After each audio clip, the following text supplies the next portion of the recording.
the nature of your emergency?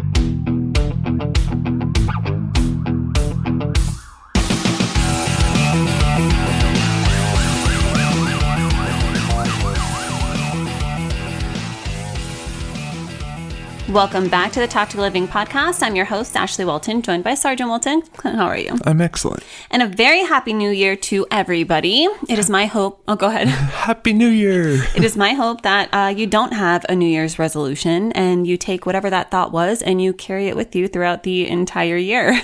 That's, we recalibrate. Well, for me, every single month, it seems, recalibrating new strategies, and with assets like ChatGPT and things like that, there's literally no excuse and no reason for us not to. Yeah, you should be adapting and ebb and flowing with everything that's going on in your life, because so much changes. You don't just set a specific goal at the beginning of the year for you to fail at, because ultimately that's what 98% or something like that's what people do. So why not just recalibrate as every day goes along? Yep. So if that's you right now, then just keep going. Yep.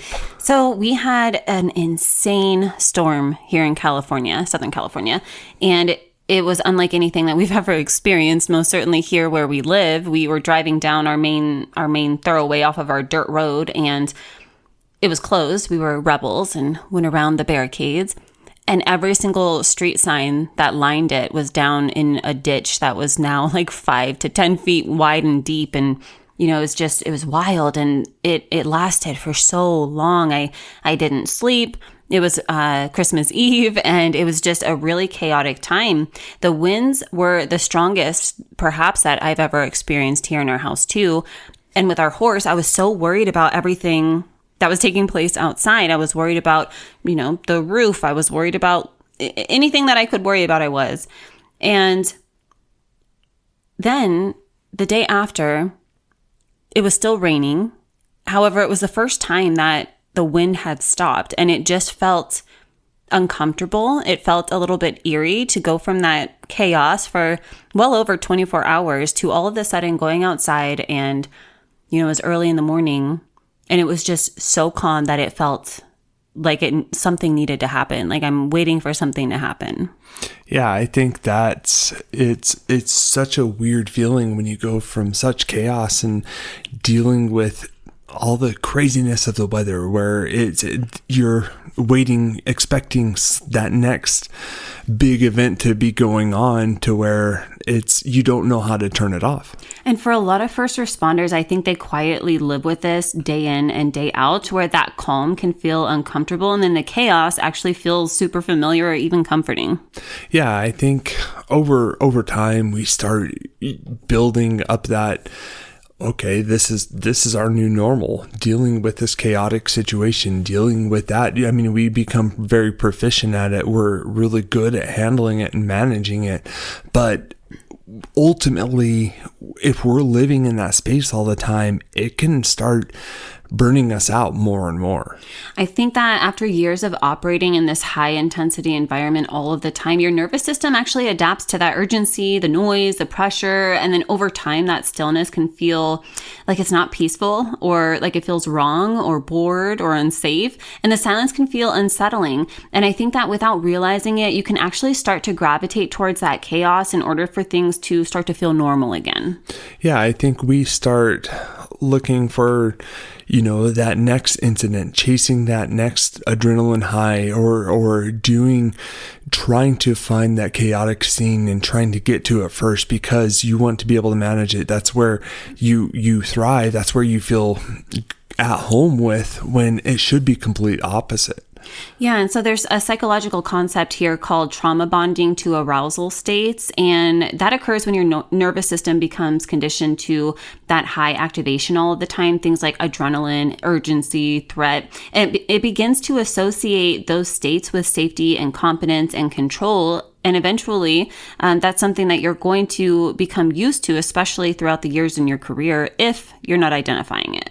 Yeah, and I think that's where you see in the law enforcement profession, the first responder profession in general, is you start, picking up those unhealthy habits. You start, having high blood pressure, all these these physical instances because you're living in that high state of stress to where your body's reacting to it, and it's never getting that shutdown mode where you can just break away from that.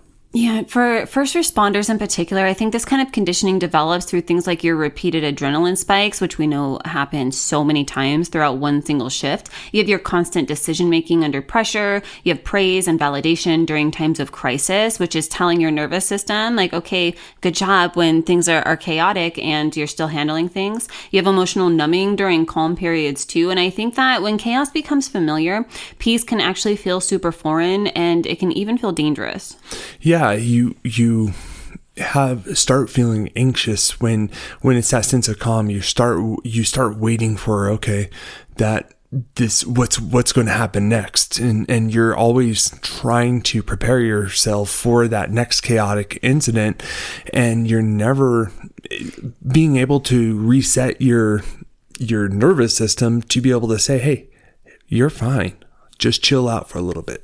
And there's some signs that are really evident of this, I think. And one of them is that you might feel super restless when nothing is happening, and downtime could make you feel edgy or irritable or even bored. I call out my best friend for this all of the time. He definitely, he's working on this, but I think that you probably know if this is you or you know somebody like this. Yeah, I think when we're always trying to fight for those chaotic situations, we're not finding that balance between the two, and it takes intentional work. Like, I visualize having a light switch in my mind to where I know what to turn on and what to turn off, because if I keep it on all the time and that light's on, always on, it's harder to sleep with that light on, to where if I turn it off, I can fall asleep super fast. Something else that I see people doing is they create stress without meaning to. And this could be something like bickering with your spouse for no reason at all. But a lot of the times it's things like overcommitting or staying busy just to avoid the stillness. Yeah, it's finding things to do, to keep moving, to keep being active, to where you're never,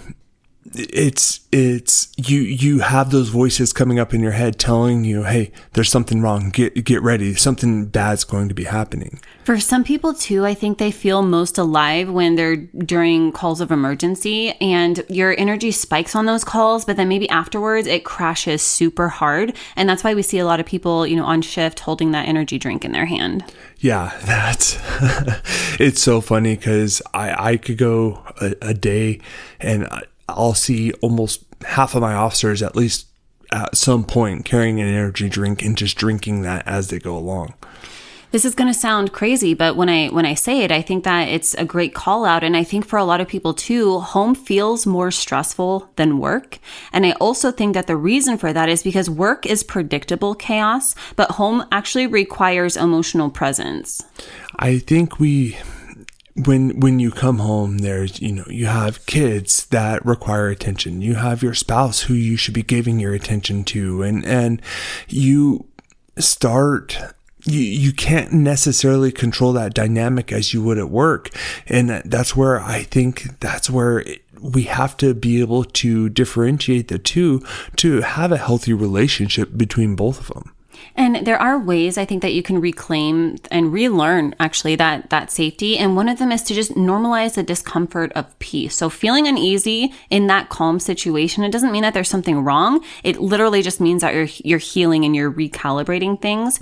And I think too that we need to look at this as though we were driving and we're downshifting. You can practice gradual nervous system downshifting by doing really simple things like, I don't know, going on a short walk around your yard, or breath work, or prayer, or stretching, or literally just sitting there with intention in silence for 5 minutes. Yeah, and I think it's important too, because I was just kind of going through my mental check process, like as we're talking about this. And when I go to those chaotic scenes, like I am typically one of the most calm people there. And it's taken a lot of work with intention and being able to be exposed to a lot of that. But I look at my officers and you see their eyes are big and they're all worked up and you're like, okay, so how's it going? And you are able to talk them down in those moments, not only your officers, but the public too. Yeah, you can also do something like create low stimulation recovery time. And I know this is going to sound impossible, but no screens, no noise, no urgency, just literally regulated presence. Yeah, being able to shut off those screens, just go outside, and whether you're outside or you're just sitting in silence and just petting your dog, petting your cat, whatever it may be, breaking away from your normal habits of trying to get those dopamine hits. And ultimately, I think the most important thing is to just separate your identity from the adrenaline. You're super valuable even when you're not responding or fixing or saving, and you are worthy of being able to distinguish the two. I hope you've gotten some value out of today's episode. If you have, do us a favor, drop a review, subscribe down below, and as always, know that I'm sending you a long, tight hug from my home to yours.